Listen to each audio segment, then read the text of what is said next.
Hello friends, welcome to online engineering. All India state AE JE PYQ solution में आप सभी का स्वागत है, जहां पे हम बात कर रहे हैं आपके पास डिजाइन ऑफ स्टील स्ट्रक्चर्स की। डिजाइन ऑफ स्टील स्ट्रक्चर्स में हम डिस्कस कर रहे हैं आपका सेकंड यूनिट, जहां पे हम कवर कर रहे हैं आपका कनेक्शंस के हम रिविट और बोल्टेड कनेक्शंस को डिस्कस कर रहे हैं, जिसके अब तक हमने टोटली 3 पार्ट्स कवर कर लिए हैं। ये मेरा पार्ट नंबर 4 है। अगर आपने मेरे प्रीवियस तीनों पार्ट्स अभी तक डिस्कस नहीं किए हैं तो पहले आप उन सभी पार्ट्स को कवर कर सकते हैं। आज हम बात करेंगे आपके पास पार्ट 4 की। पार्ट 4 को भी हम उसी तरह से डिस्कस करेंगे जैसे कि हमने प्रीवियस पार्ट को कवर किया है। तो आइए बात करते हैं आज के इस सेशंस के अपने पहले क्वेश्चंस की। तो ये रहा पहला क्वेश्चंस आपकी स्क्रीन के ऊपर।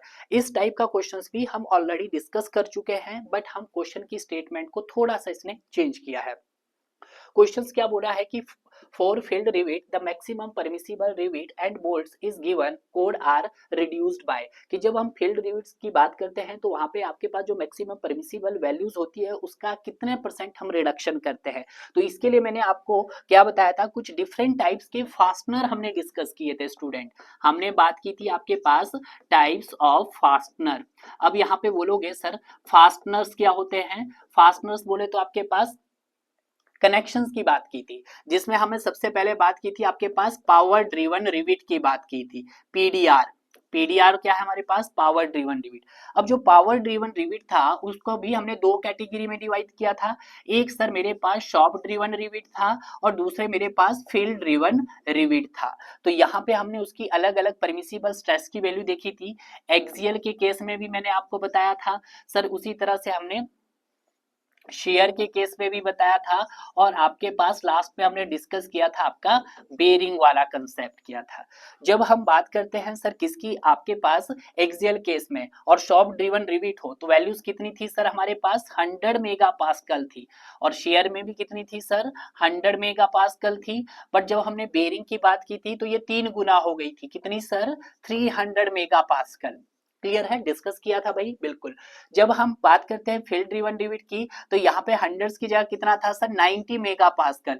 यानी कि कितने परसेंट का रिडक्शन किया था, 10% का। वो चाहे एक्सियल हो, शेयर हो या बेरिंग हो, तो 100 का क्या 10% रिडक्शन किया तो कितना आया, 90 मेगा पास्कल। उसी तरह से बेरिंग का 300 का 10% का रिडक्शन किया तो कितना आ जाएगा, 270 मेगा पास्कल आ जाएगा। तो अगर हम बात करें यहाँ पर कि जो शॉप ड्रिवन रिविट है और जो आपका फील्ड ड्रिवन रिविट है, वहां पे कितने परसेंट का डिक्रीमेंटल किया है आपने डियर, यानी कि कितना आपने रिड्यूस किया है। तो यहाँ पे हमने डियर 10% का रिडक्शन किया है। क्या किया है, 10% का। तो यही तो सवाल था आपके पास कि field rivet the maximum permissible in rivets and bolts is given code are reduced by 5%, 10%, 15% या 20%। तो कितने परसेंट का रिडक्शन किया गया यहाँ पर सर, हमारा 10% का रिडक्शन किया गया है। बट हम बात करते हैं आपके पास हैंड ड्रिवन रिविट की। देखिएगा, तो हैंड ड्रिवन रिविट में आपके पास कोई स्टैंडर्ड कंडीशंस नहीं है, सिर्फ आपका हैंड ड्रिवन ही रिविट रखना। तो कितने परसेंट का रिडक्शन, 20% का रिडक्शन। तो यहाँ पर आएगा आपके पास 80 मेगा पास्कल, यहाँ पे भी आएगा सर 80 मेगा पास्कल, और यहाँ पे आ जाएगा सर आपका 270 है, और यहाँ पे आ जाएगा 80 का 3 गुना 240, बट यहाँ पे वैल्यू कितनी है, 250 मेगा पास्कल। क्लियर है। तो इस तरह से आपको ये मैंने दोनों ही केस बता दिए हैं, चाहे पावर ड्रिवन रिविट हो या हैंड ड्रिवन रिविट हो। पावर ड्रिवन रिविट के भी दो केस बनते हैं, शॉप ड्रिवन रिविट बनता है और आपके पास दूसरा फील्ड ड्रिवन रिविट बनता है। Shop driven rivet as compare field driven rivet में कितने परसेंट का डिक्रीमेंटल किया जाता है सर, 10% का डिक्रीमेंटल किया जाता है भाई। तो इसका जो राइट आंसर होगा वो आपके पास बी फॉर बॉम्बे। क्लियर है। नेक्स्ट देखते हैं, next question, question number second. Question number second क्या बोल रहा है कि व्हेन दो members connected place end to end. देखिएगा, जब आप दो मेंबर्स को एंड टू एंड कनेक्ट करते हैं तो उस टाइप के जॉइंट्स को हम क्या बोलते हैं, मैंने आपको पहले भी बताया था सर, उस टाइप के जॉइंट्स को बोला जाता है आपके पास बट जॉइंट। तो हम साथ साथ लिखे जाएंगे यहाँ पे बट जॉइंट, स्टेटमेंट भी पढ़ते रहेंगे भाई, बिल्कुल। आगे क्या बोला है, and additional cover plates are provided on both side. और दोनों तरफ आपने क्या प्रोवाइड किया है, कवर प्लेट प्रोवाइड किया है। तो जब हम यहाँ पे कवर प्लेट प्रोवाइड कर देते हैं एक इसके दोनों तरफ, बिल्कुल सही, दोनों तरफ हमने कवर प्लेट प्रोवाइड कर दिया है। आगे क्या बोला है, तो आप इसको पढ़ना भी सीखिएगा। बट ज्वाइंट जब एंड टू एंड कनेक्ट किया, जब इसके साथ हमने दोनों साइड इसके कवर प्लेट लगा दी, तो ये क्या हुआ, डबल कवर। क्या हो जाएगा सर आपके पास, डबल कवर हो जाएगा। तो अभी बना ये double cover butt joint. Clear है। आगे बोला है provided both side the main plate the joint is generally known as, तो इस ज्वाइंट्स को क्या बोला जाएगा, सीटेड लैप ज्वाइंट बोला जाएगा, डबल कवर बट ज्वाइंट बोला जाएगा, seated single cover butt joint बोला जाएगा, या डबल कवर लैप ज्वाइंट। देखिएगा लैप तो नहीं हो सकता भाई, क्योंकि लैप में आपने देखा था एक प्लेट को दूसरी प्लेट के साथ ऊपर रख के उसको ओवरलैप करके जो ज्वाइंट किया जाता है उसको हम लैप ज्वाइंट बोलते हैं। और बट ज्वाइंट कौन सा होता है, जो आपका एंड टू एंड कनेक्ट किया जाता है। तो इस तरह के ज्वाइंट्स को हम क्या नाम देंगे, डबल कवर बट ज्वाइंट। तो आपको पढ़ना भी आ गया है और बनाना भी आ गया है आज। क्लियर है, बिल्कुल सही। तो आपका जो राइट आंसर हो जाएगा वो हमारे पास B is the right answer हो जाएगा। क्लियर है। नेक्स्ट देखते हैं question number third. Question number third क्या बोल रहा है आपके पास कि the distance between outer most bolt in the end joint measured along the load direction. देखिए अगर जो लोड की डायरेक्शन में जो आपका डिस्टेंस मेजर किया जाता है उसको क्या बोला जाता है सर, उसको एंड डिस्टेंस बोला जाता है। मैंने आपको पहले एक डायग्राम के थ्रू समझाया था जब हमने फर्स्ट पार्ट किया था। सपोज करो यहाँ पे जो लोड का डायरेक्शन है वो एक्स एक्सिस है, ठीक है, कुछ इस तरह से है, और यहाँ पे क्या लगाए हैं सर आपके पास कुछ नंबर ऑफ रिविट होल है, ठीक है, 1 2 3, कुछ इस तरह से मैं यहाँ पे बता देता हूँ। अब मुझे क्या बताना है, दो सेंटर टू सेंटर, दो रिविट के सेंटर टू सेंटर के बीच के डिस्टेंस को हम क्या बोलेंगे सर, आपका पिच बोलेंगे। ठीक है, तो ये आपके पास क्या हो गया सर, पिच हो गया। और पिच की डायरेक्शन भी आपके पास कैसे रहती है सर, लोड की डायरेक्शन में रहता है। बट जब हम एंड डिस्टेंस की बात करते हैं तो रिविट के सेंटर से लेके एंड तक के बीच के डिस्टेंस को हम क्या नाम देते हैं सर, एज डिस्टेंस नाम देते हैं। तो इसको क्या नाम देंगे सर हम, end distance, not edge, edge distance. तो सबसे पहले जो यहाँ पे फोर्स है मान लेते हैं फोर्स एफ है और एफ फोर्स है। चाहे हम पिच की बात कर लो चाहे हम एंड डिस्टेंस की बात कर लो, ये दोनों किस डायरेक्शन के लॉन्ग होते हैं सर, आपके लोड के डायरेक्शन के लॉन्ग होते हैं। तो यहाँ पे जो मेरा राइट आंसर होना है वो आपके पास बी हो जाएगा। बट अगर मैं एज डिस्टेंस की बात करता हूं तो यहाँ पे आप एज डिस्टेंस भी बता सकते हैं। देखिएगा यहाँ पे रिविट के सेंटर से लेकर यहाँ पे दोनों तरफ से इसका ये एक्स एक्सिस है मार्क किया हमने, ये वाई एक्सिस मार्क कर दिया है। तो रिविट के सेंटर से लेकर किनारे तक, तो यहाँ पर इसके बिल्कुल एंड तक, इसको क्या बोला जाएगा, आपका एज बोला जाएगा। और एज जो होगा वो आपके पास परपेंडिकुलर होगा, तो इसको हम बोलेंगे एज डिस्टेंस। ठीक है, क्लियर है, बिल्कुल सही। अब यहाँ पे कोड में क्या बोला गया है, IS 800 2007 ने एंड डिस्टेंस और एज डिस्टेंस को क्या किया है, रिस्ट्रिक्ट किया गया है। कितना किया गया है, तो देखिएगा minimum end distance, minimum end distance end edge distance, वो क्या किया गया है सर, आपका रिस्ट्रिक्ट किया गया है। कितना सर, वो किया गया है 1.5 डी नॉट आपका होल्ड आया है, और 1.7 डी नॉट, डी नॉट क्या है आपका, होल्ड आया है आपके पास। ये कब है कि जब सर आपका मशीन कट हो, कैसा हो, मशीन कट हो। मशीन कट का मतलब क्या है कि आपके जो भी आपने रिविट और बोल्ट यूज किया है उसका सरफेस कैसा हो सर, स्मूथ हो। और दूसरा आता है सर 1.7 डी नॉट, ये कब सर, जब आपका हैंड कट हो। और जब हैंड कट होगा तो जो हमारे पास रिविट और बोल्ट होगा उसका सरफेस कैसा होगा आपके पास, स्मूथ नहीं होगा भाई। स्मूथ नहीं होगा तो कैसा होगा, रफ होगा। क्लियर है। तो ये भी आपको थोड़ा सा ये कोडल प्रोविजन भी याद रखना है, अकॉर्डिंग टू IS 800 2007 के मुताबिक।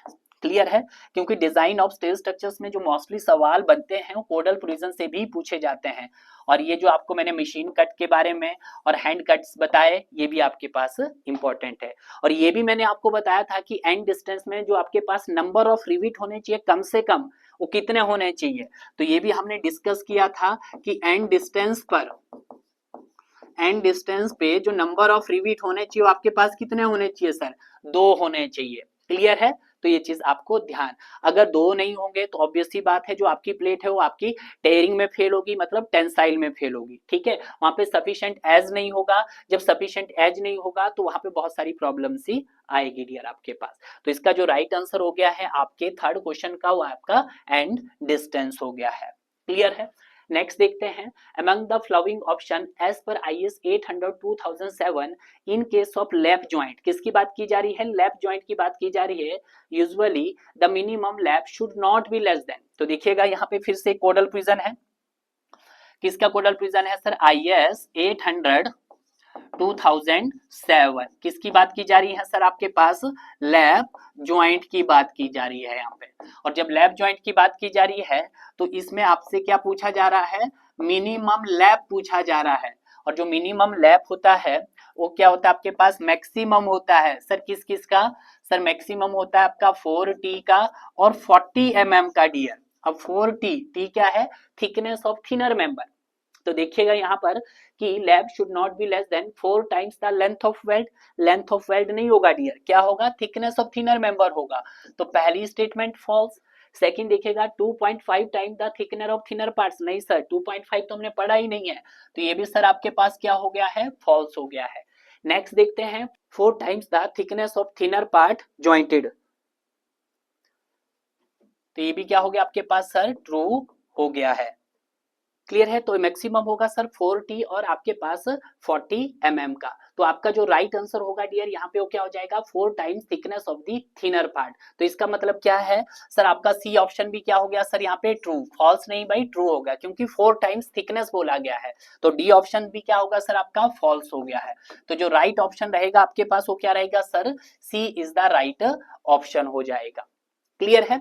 तो ये चीज आपको यहाँ पर ध्यान में रखनी है। इंपॉर्टेंट कोडल प्रिजन है आपके पास लैप ज्वाइंट का, कि जो मिनिमम लैप होना चाहिए मैक्सिमम होना चाहिए सर। किस किस का सर? आपका 4T का और सर हमारा 40 mm का। क्लियर है? Yes sir. मूव करते हैं हम अपने नेक्स्ट क्वेश्चन की तरफ। नेक्स्ट क्वेश्चन नंबर 5 देखिएगा, न्यूमेरिकल डाटाबेस क्वेश्चन है कि in the working stress bearing in power driven rivet is given by. Bearing दे दिया गया है, यानी कि सिग्मा बी की वैल्यू आपके पास यहाँ पर मेंशन कर दी गई है। और सिग्मा बी कितना दे दिया है? 300 न्यूटन पर mm स्क्वायर दे दिया गया है। आगे क्या बोला है? Double riveted double cover butt joint है, यानी कि नंबर ऑफ रिवेट भी कितने हैं आपके पास? 2। और नंबर ऑफ शेयर प्लेन भी कितने बनेंगे सर? यहाँ पर 2 बनेंगे। क्लियर है? बिल्कुल सही। आगे क्या बोला है? कनेक्टेड प्लेट 12 mm थिकनेस, और थिकनेस ऑफ प्लेट कितनी दे दी गई है सर? 12 mm दे दी गई है। Then the strength of rivet in bearing, bearing निकालना, बेरिंग स्ट्रेंथ करना है। और उसके लिए आपके पास क्या दिया गया है यहाँ पर? Strength of rivet bearing if nominal diameter of rivet, nominal diameter दे दिया है आपके पास डी, कितना दे दिया है? 22 mm दे दिया गया है।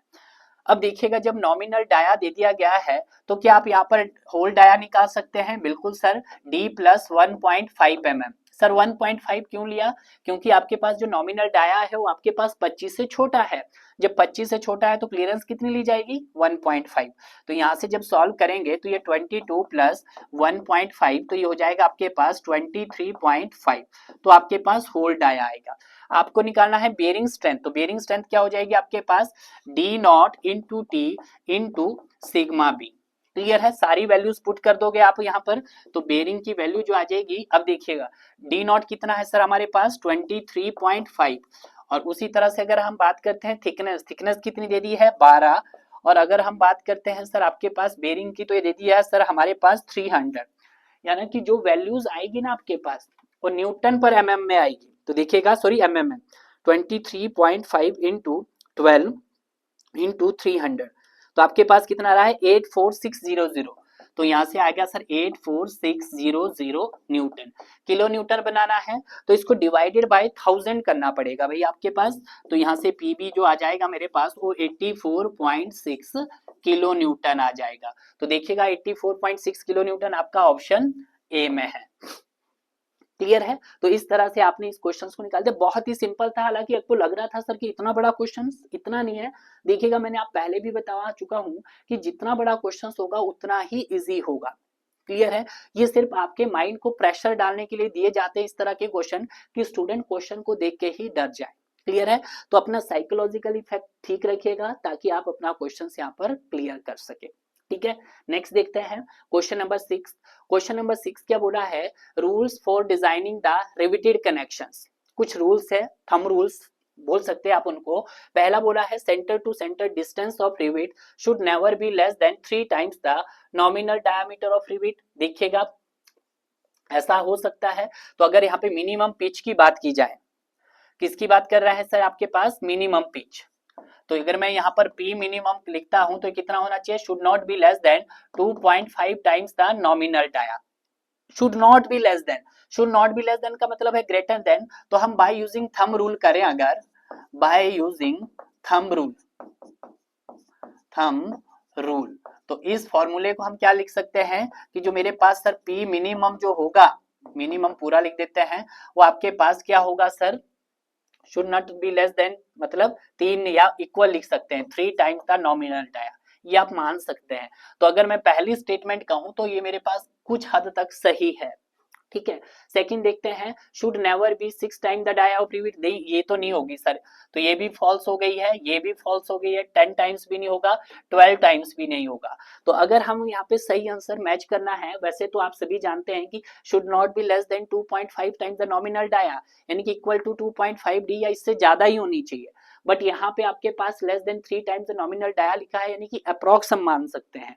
तो इस क्वेश्चन का अगर मैं आंसर टिक करूंगा और जो आपके पास ऑफिशियल आंसर की जो दिखाई गई थी वो उसके मुताबिक भी इसका आंसर ए ही दिया है डियर, क्लियर है। नेक्स्ट देखते हैं क्वेश्चन नंबर 7। क्वेश्चन नंबर 7 क्या बोला है, the sketch of the counter shank head of a rivet is, देखिएगा काउंटर शैंक हेड, तो देखिएगा यहाँ पे अगर मैं रिविट बनाना चाहूं तो रिविट आपके पास कुछ इस तरह से बनता है भाई, ठीक है, इस तरह से आपका ये हेड पोर्शन होता है, ये आपका हेड पोर्शन है। और अगर मैं बात करता हूं इसके टेल पोर्शन की, तो टेल पोर्शन आपके जैसे कील नोकीला होता है बिल्कुल इस तरह से, ये वाला। तो ये आपके पास हेड पोर्शन है, ये हेड हो गया आपके पास, ये सर हमारे पास टेल हो गया है, ठीक है। और अगर मैं बात करता हूं यहाँ से लेके यहाँ तक का डिस्टेंस इसका कितना होता है सर, ये आपके पास 1.6 डी होता है। तो अगर हम बात करते हैं कि इनमें से कौन सा आपके पास काउंटर शैंक हेड है, तो काउंटर शैंक हेड कौन सा हुआ आपके पास, option B is the counter shank head वाला लग रहा है, तो B is the right answer. इसी तरह से हमने क्या देखे थे, फ्लैट हेड भी बताया था मैंने और राउंडेड हेड भी बताया था। तो अगर हमें राउंडेड हेड देखता है, पहले फ्लैट हेड देख लेते हैं। तो फ्लैट हेड कुछ इस तरह से था और राउंडेड भी हम बना के दिखाते हैं आपको कुछ इस तरह से, ये फ्लैट हो गया है और इसको अब राउंड बनाना है तो इसको आप राउंड बना देते हैं। तो ये कौन सा हुआ sir, flat counter shank, flat counter, flat counter बता चुका हूं। और ये क्या हुआ सर आपका, round counter, round counter shank,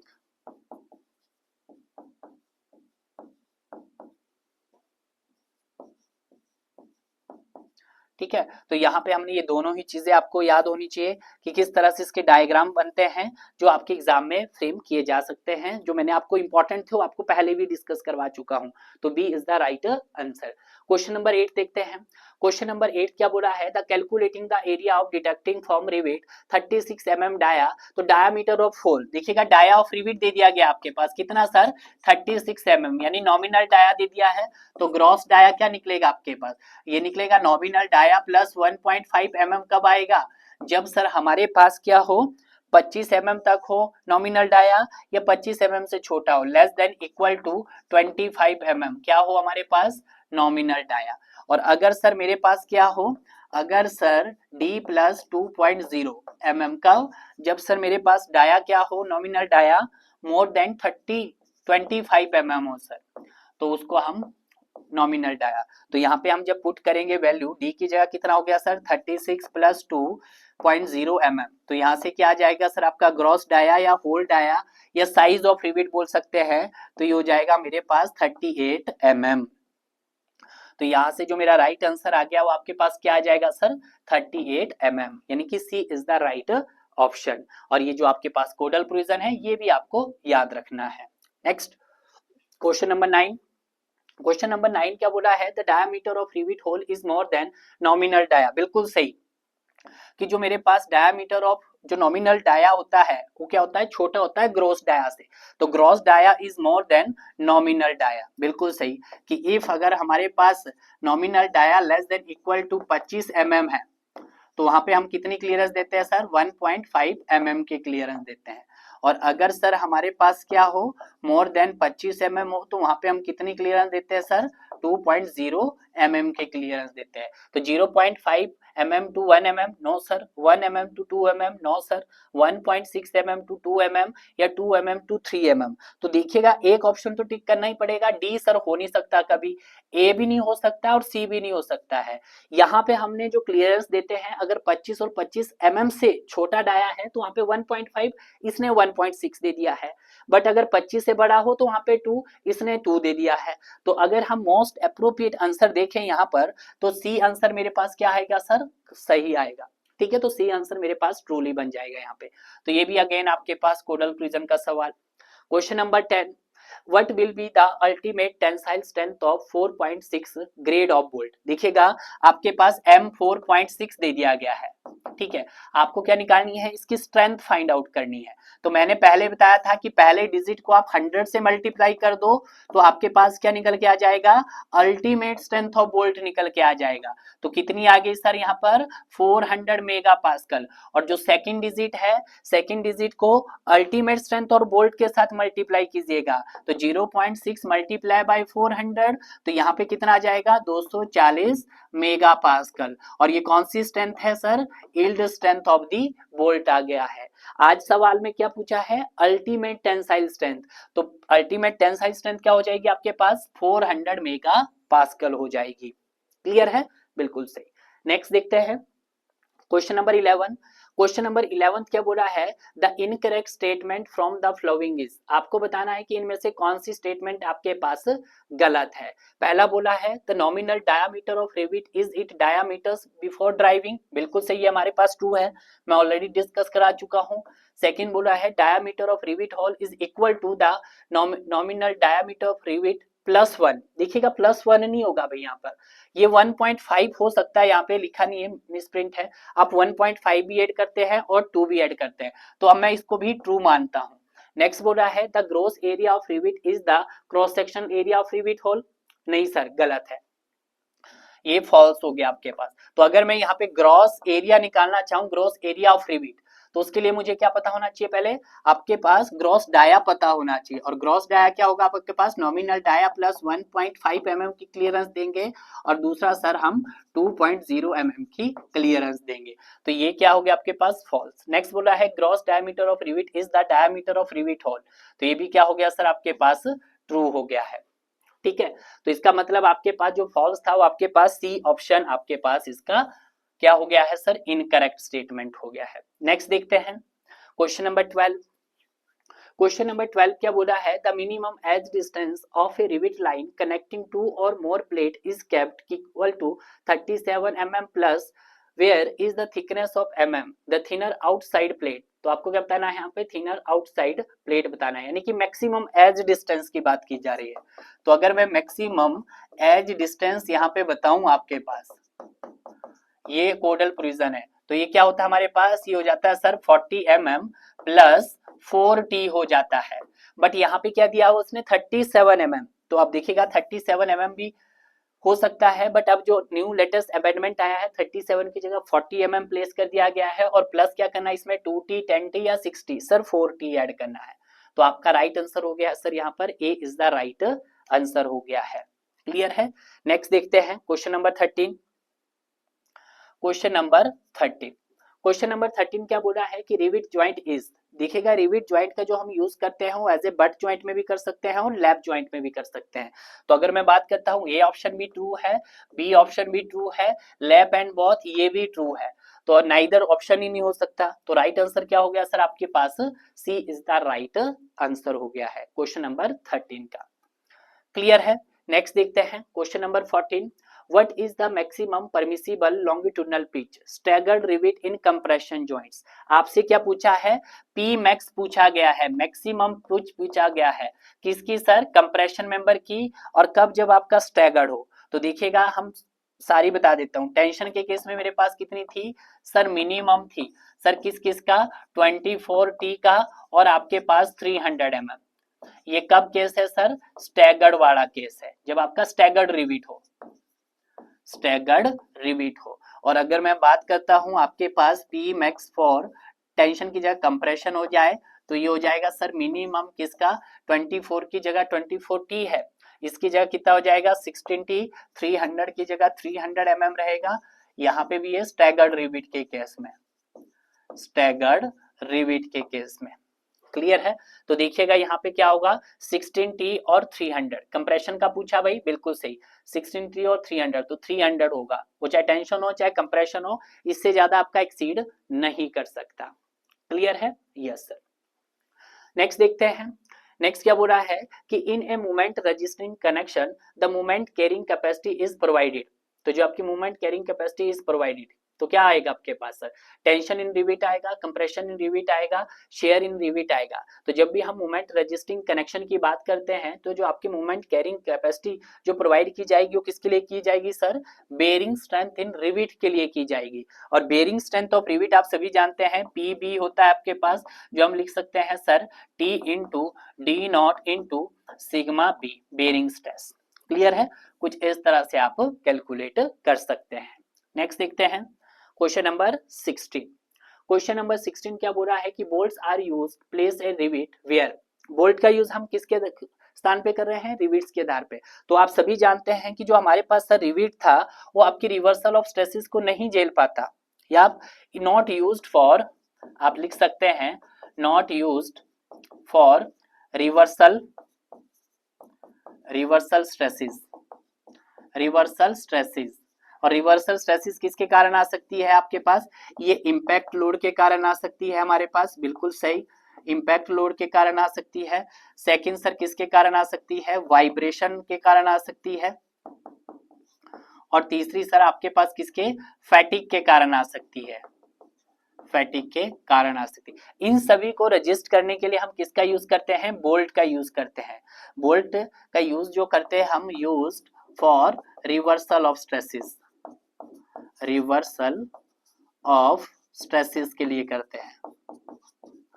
ठीक है, जिसमें क्या आ रहा हो, इंपैक्ट लोड का भी इफेक्ट पड़ रहा है, वाइब्रेशन आ रहा हो या फैटिक का आ रहा हो। तो यहाँ पे अगर दिखेगा the structure is not subjected to vibration, ठीक है, the structure is subjected to heavy, या बोल रहा है the load is beyond the capacity of rivet, तो आपका ऑप्शन क्या हो जाएगा सर, यहाँ पर ए हो जाएगा, इज द राइट आंसर। तो यहाँ पे हम इसको क्या कर देंगे, सही कर देंगे भाई।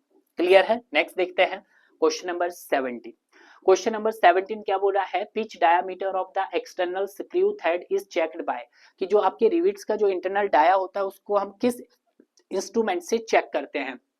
पहला बोला है स्क्रू पिच गेजेस से या स्क्रू थ्रेड माइक्रोमीटर से। तो उसको जो चेक किया जाता है उस स्क्रू थ्रेड माइक्रोमीटर से चेक किया जाता है। ये थोड़ा सा आपके लिए नया है क्योंकि इसको शायद ही मैंने थ्योरी वाले पार्ट्स में भी आपको डिस्कस नहीं करवाया था, बट लास्ट में बता दिया गया था कि जो हमारे पास पिच डायमीटर जो रहता है उसको चेक करने के लिए हम एक स्क्रू थ्रेडेड माइक्रोमीटर इंस्ट्रूमेंट का यूज करते हैं डियर। क्लियर है? Yes sir. नेक्स्ट देखते हैं क्वेश्चन नंबर 18। क्वेश्चन नंबर 18 क्या बोल रहा है आपके पास, क्वेश्चन नंबर 18 बोल रहा है कि what type of failure will occur when rivets are smaller than necessary. देखिएगा कि किस टाइप का फेलियर होगा, इफ क्या होगा हमारे पास कि रिविट्स इज, या बोल सकते हैं rivet dia is smaller than ordinary dia, rivet dia is smaller than required dia of rivet. ठीक है, कि जैसे मान लेते हैं कि आपको वहां पे 16 mm का डाया का चाहिए था और आपने वहां पे कितने डाया का यूज कर दिया है, 14 mm का कर दिया। तो उस कंडीशन में क्या हो सकता है, तो उस कंडीशन में हमारे पास शेयरिंग फेलियर हो सकता है। तो उस कंडीशन में जो मेरे पास फेलियर रहेंगे वो कौन से फेलियर रहेंगे डियर आपके पास, वो सर शेयरिंग में फेल हो सकता है। किस में फेल हो सकता है, शेयरिंग में। तो अगर मैं इस क्वेश्चन का राइट आंसर लगाऊं तो आपका आंसर क्या हो जाएगा सर, शेयरिंग ऑफ रिविट। अब क्वेश्चन ये उठता है सर शेयरिंग का तो फेलियर आपने बता दिया है कि जब सर रिविट का डाया रिक्वायर्ड डाया से रिविट डाया से कम हो तो वहां पे सर शेयरिंग में फेल होता है। बट जब सर बोल्ट का केस आता है, बोल्ट का केस देखिएगा कि अगर आपके पास बोल्ट क्या हो, बोल्ट स्ट्रॉन्गर हो, बोल्ट क्या हो, स्ट्रॉन्गर हो एज कंपेयर्ड, किसके कंपेयर्ड में, एज कंपेयर्ड टू प्लेट,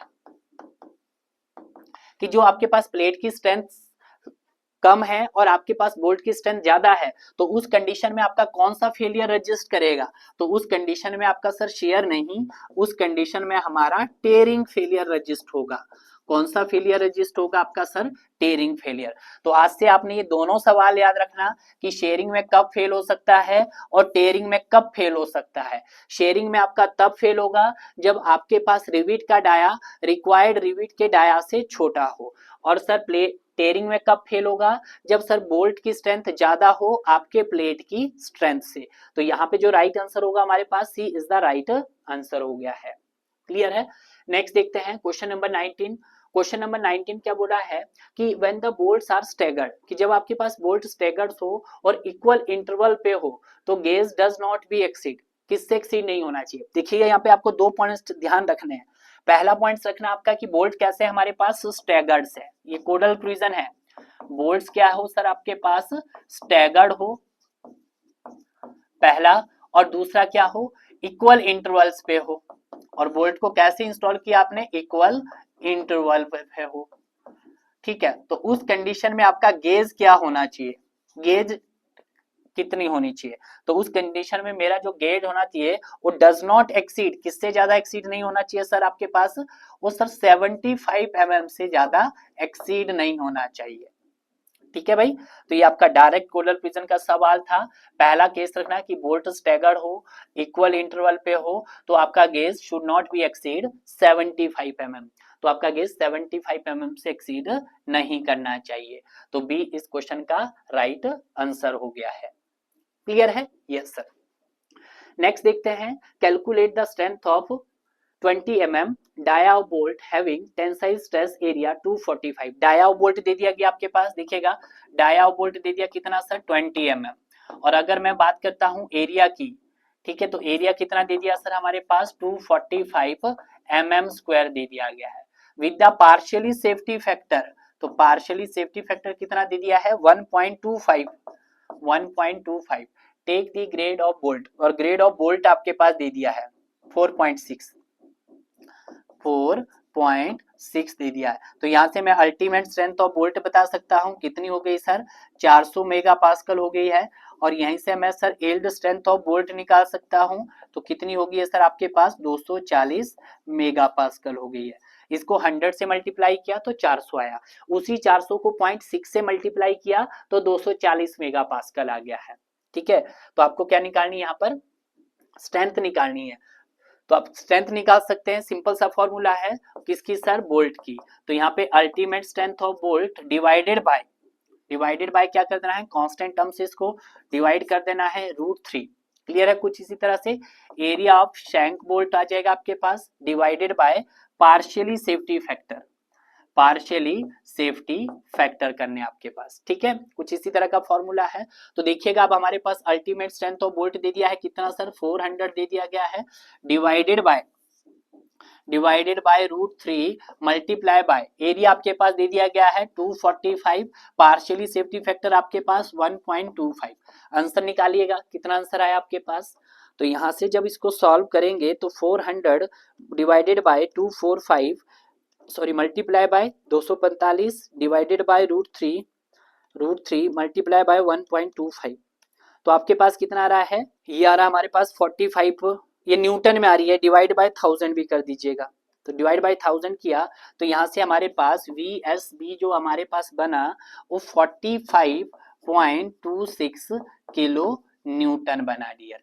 तो क्या ये ऑप्शंस में है कहीं पे? तो देखिएगा बिल्कुल है सर आपका ऑप्शन में 45.26 किलो न्यूटन एग्जैक्ट आया है आपका। तो D is the right answer हो गया है। क्लियर है? Yes sir. नेक्स्ट देखते हैं हम अपना next question, question number 21। Question number 21 क्या बोला है कि holes not fitted with rivets, कि जब आपका होल्स फिट नहीं होता रिविट में तो बोल्ट और pin shall be dash gross area to be calculated. तो जब फिट नहीं होता तो उस कंडीशन में क्या करते हैं? आप डिडक्शन करते हैं या मल्टीप्लाई करते हैं या ऐड करते हैं या डिवाइड करते हैं। तो यहाँ पे सबसे पहले आपको पता होना चाहिए नेट एरिया। क्या पता होना चाहिए? Net area. तो नेट एरिया कैसे निकलता है? ग्रॉस एरिया में से आप क्या कर दीजिएगा? एरिया ऑफ रिविट कर दीजिएगा, area of rivet. Area of rivet को क्या कर दीजिएगा माइनस, तो ग्रॉस एरिया क्या बन जाएगा आपके पास B T into area of rivet. Area of rivet के लिए नंबर ऑफ रिविट होल होंगे, वहां पे नंबर ऑफ रिविट होल होंगे तो आपके पास डाया भी दिया होगा, उसी को आप किससे कर दीजिएगा टी से मल्टीप्लाई। तो यहाँ से जब मैं ए नेट निकालूंगा तो यहाँ से ए नेट किस तरह से निकलेगा, टी बाहर आ जाएगा, अंदर क्या बचा, अंदर बचा आपके पास B minus N D into T बचा, ये आया आपके पास ए नेट। तो अगर मैं बात करता हूँ बी माइनस एन डी, ये क्या बन गया सर आपके पास इफेक्टिव विड्थ बन गया है हमारे पास, क्या बन गया है इफेक्टिव विड्थ बन गया है। और इफेक्टिव विड्थ को मैं किससे रिप्रेजेंट करता हूँ बी डैश इंटू टी, और टी क्या मेरे पास, टी आपके पास थिकनेस है। क्लियर है, तो इस तरह से आपने क्या किया वहां पे मल्टीप्लाई करेंगे या डिडक्टेड, तो आप डिडक्टेड फॉर्म में करेंगे इसको। क्लियर है, तो ये आपको बहुत अच्छे से क्लियर हो गया होगा।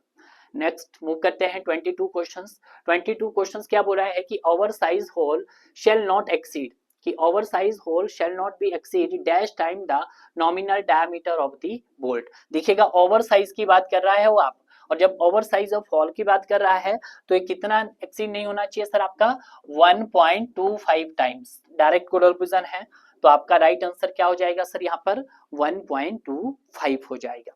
क्लियर है, नेक्स्ट देखते हैं क्वेश्चन नंबर 23।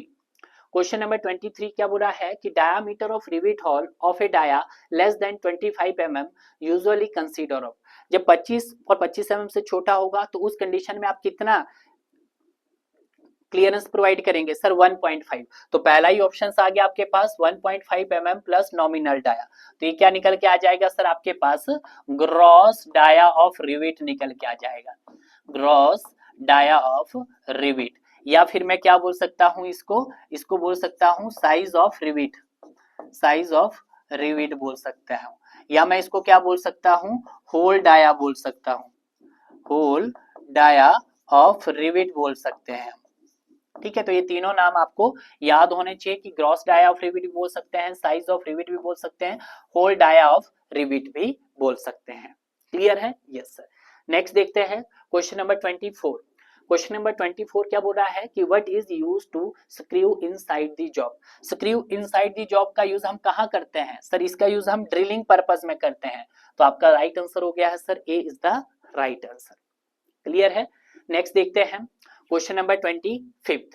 क्वेश्चन नंबर 25 क्या है कि riveted joints are recommended for connecting tension plate when it is, एक बार फिर से देखिएगा कि rivet joints are recommended for connecting tension plate, for connecting tension plate when it is use, तो इसका हम लैप जॉइंट में यूज करेंगे या सर उसका सिंगल कवर या डबल कवर या नन ऑफ दिस, तो उसका यूज हम कहाँ करेंगे सर आपका सिंगल कवर में करेंगे। तो 25 का आंसर क्या हो गया सर यहाँ पर, सॉरी डबल कवर में, सिंगल कवर में नहीं भाई डबल कवर में, ध्यान दीजिएगा। Next question number 26।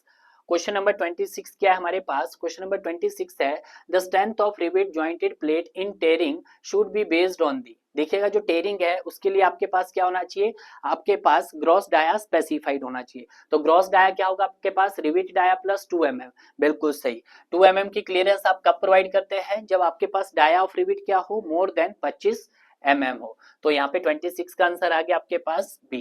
Question number 27, the real efficiency of rivet joint is, जो रियल एफिशिएंसी होगी वो क्या होगा, maximum value of all efficiency होगा, या फिर minimum value of all efficiency होगा, या average value of all efficiency होगा, या equal efficiency in rivet sitting होगा, तो क्या होगा आपके पास minimum value of all efficiencies होगा। ठीक है, तो B is the right answer हो गया है question number 27। Question number 28। Question number 28 क्या बोल रहा है, lap joints are employed plate having thickness. देखिएगा लैप जॉइंट्स आपका तब यूज किया जाता है जब आपकी प्लेट थिकनेस क्या हो लेस देन 3 mm हो, बिल्कुल सही, तो आपका राइट आंसर हो गया सर यहाँ पर A is the right answer. Clear है, next question number 30, if the diameter of rivet shank is D then the diameter of snap head on pan head will be. तो देखिएगा मैंने snap head या pan head का बता सकते हैं, जो मैंने आपको प्रीवियस में भी बताया है कहीं यहाँ पर, एक मैंने डायग्राम आपको बताया था यहाँ पे, तो इसका हेड का कितना था डाया सर 1.6 डी था, तो यही आपसे सवाल किया गया है यहाँ पे इस क्वेश्चन में। तो कितना होगा सर आपके पास 1.6 डी होगा। तो मैं यहाँ पे आपको बना भी के देता हूं कि कुछ इस तरह से आपके पास है, जो ये डिस्टेंस होता है आपके पास, ये कितना होता है सर आपके पास 1.6 डी होता है। तो आपका जो राइट आंसर हो गया आपके पास सी इसका राइट आंसर हो गया क्वेश्चन नंबर 29। क्वेश्चन नंबर 30 देखिएगा, the rivet which are heated and then driven in the field are known as. देखिएगा फील्ड की बात कर रहेगा तो कौन सा रिविट हुआ, वो आपके पास फील्ड रिविट हुआ, बट उसने हीट की बात की तो वो कौन सा होगा सर, वो पावर ड्रिवन होगा। तो यहाँ पे अगर इसका सही आंसर देंगे हम तो इसका सही आंसर क्या होगा sir, power driven field rivet हो गया है।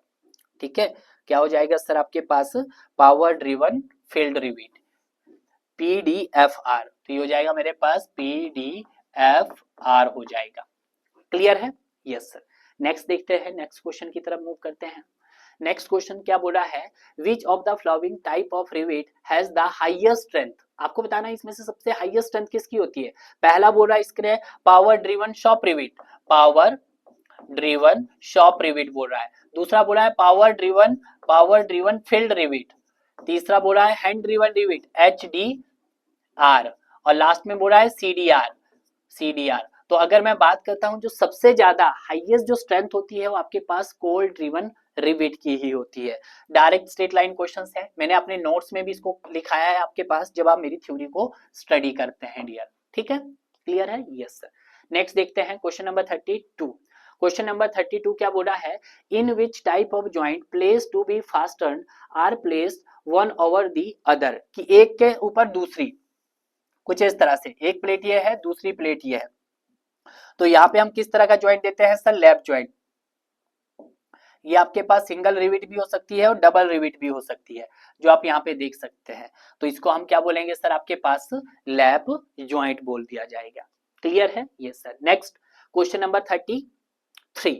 क्वेश्चन नंबर 33 क्या बोल रहा है कि स्ट्रेट, प्लेन और square joint is also known as.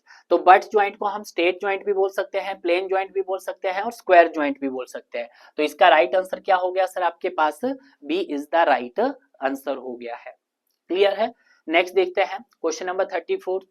Question number 34 क्या है कि परमिसिबल बेरिंग स्ट्रेस न्यूटन पर mm square for hand driven rivet. तो देखिएगा मैंने आपको ये क्वेश्चंस में करवा चुका हूं, फास्टनर में हमने क्या बताया था, आपके पास पावर ड्रिवन रिवेट की बात की थी। इसमें दो केस आए थे, एक आया था सर शॉप ड्रिवन रिवेट और एक आया था हमारे पास फील्ड ड्रिवन रिवेट आया था। तो अगर मैं इसकी एक्सियल की वैल्यू बताऊं, चाहे मैं इसकी सर शेयर की वैल्यू बताऊं, चाहे मैं इसकी सर बेयरिंग की वैल्यू बताऊं, मैं तीनों वैल्यू बता सकता हूं।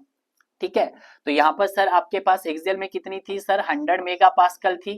ठीक है, शेयर में भी कितनी थी सर, 100 मेगा पास्कल थी, और बेरिंग में कितनी थी सर, 100 का 3 गुना 300 मेगा पास्कल। अगर हम फील्ड ड्रिवन की बात करते हैं तो 10% का रिडक्शन किया था, तो 90 मेगा पास्कल, यहाँ पे भी 90 मेगा पास्कल, और अगर मैं बात करता हूँ 90 का 3 गुना तो 270 मेगा पास्कल। क्लियर है, बट जब हम बात कर रहे हैं सर किसकी, सर आपके पास हैंड ड्रिवन रिविट की, तो हैंड ड्रिवन रिविट में कितना था सर, वो 20% का रिडक्शन, तो यहाँ पर 80 मेगा पास्कल होगा, यहाँ पे भी सर आपके पास 80 मेगा पास्कल होगा, और 80 का 3 गुना 240, बट कोड ने कितना दिया गया है, 250 मेगा पास्कल। तो उसने किसका पूछा है, हैंड ड्रिवन रिविट का। तो हैंड ड्रिवन रिविट का बेरिंग स्ट्रेस कितनी होगी सर, 250 मेगा पास्कल होगी, यानी कि आपके पास ये वाला फास्टनर पूछा गया था। क्लियर है, यस सर क्लियर है। नेक्स्ट देखते हैं क्वेश्चन नंबर 35। क्वेश्चन नंबर 35 क्या बोल रहा है, calculating the strength of rivet joint in a tearing, shearing and crushing, the actual diameter of rivet is used, या actual diameter of hole drill for rivet is used. Actual diameter, तो B आपके पास sir क्या हो गया है, true, ए हमारे पास false है। सी देखते हैं मीन डायमीटर, नहीं सर मीन डायमीटर्स की भी हम बात नहीं करते हैं, स्मॉलर की भी नहीं करते हैं। तो राइट आंसर जो हो गया हमारे पास वो क्या हो जाएगा sir, B is the right answer हो जाएगा। क्लियर है, next question number 36। Question number 36 क्या बोल रहा है कि in a rivet connection minimum distance of rivet from the edge is kept with a view preventing failure due to. देखिएगा कि जब आपने क्या किया है, एज डिस्टेंस को मेंटेन नहीं किया गया है, तो वहां पे कौन सा फेलियर आएगा सर, आपका शेयरिंग फेलियर आएगा, यानी कि आपके पास sir shearing of plate. Clear है? तो आपके आंसर क्या हो गया sir? C is the right answer हो गया है। क्लियर है? Next question number 37।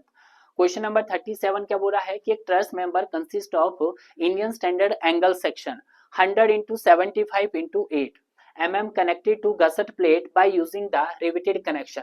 तो यहां से मेरे पास क्या दे दिया है? थिकनेस निकाल सकता हूं मैं। मेरे पास इंडियन स्टैंडर्ड एंगल सेक्शन दिया है और जिसका साइज 100 इंटू 75 इंटू 8 mm दे दिया गया है। तो क्या मैं यहाँ से थिकनेस बता सकता हूँ? जी हाँ, मेरे पास 8 mm की थिकनेस है।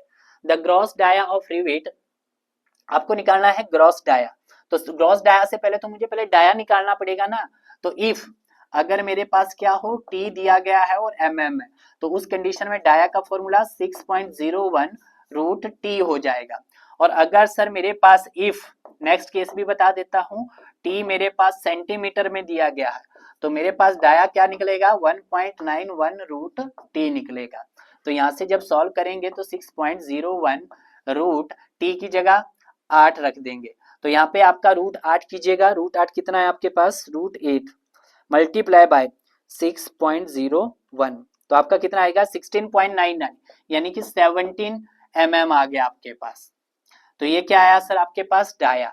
अब हमें ग्रॉस डाया निकालना है, तो ये हो जाएगा d प्लस 1.5 mm, क्योंकि 25 से छोटा है तो 1.5 mm की क्लियरेंस देंगे। तो यहाँ पे हो जाएगा सर 17 प्लस 1.5 यानी कि 18.5 mm आ जाएगा। तो यहाँ से जो मेरा आंसर आएगा डी नॉट का, वो 18.5 आएगा, यानी कि सी इज द राइट आंसर। ये दोनों फॉर्मूले हैं, mm का भी याद रखिएगा और सेंटीमीटर के केस में भी आप याद रखिएगा। क्लियर है? नेक्स्ट देखते हैं क्वेश्चन नंबर 38।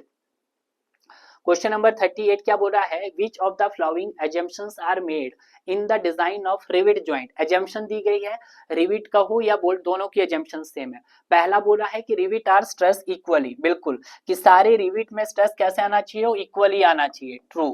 दूसरा बोल रहा है कि stress in plate is maximum at mid width, ऐसा तो हमने कुछ नहीं कहा था। मैक्सिमम और मिनिमम तो हमने डिस्कस ही नहीं किया था एजम्पशंस में, तो ये फॉल्स हो गया है।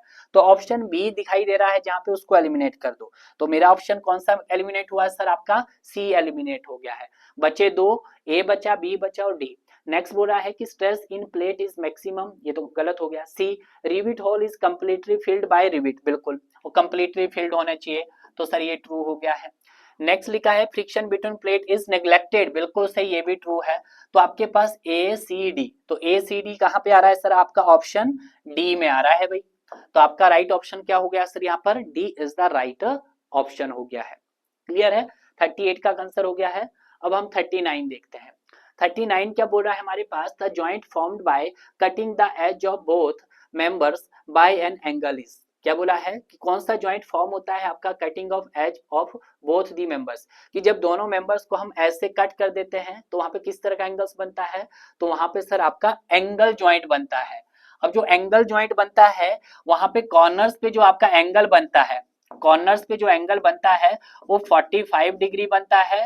और जो आपके मिड पे जो एंगल बनता है, मिड पे जो एंगल्स बनता है वो कितना बनता है सर आपके पास? वो 90 डिग्री बनता है।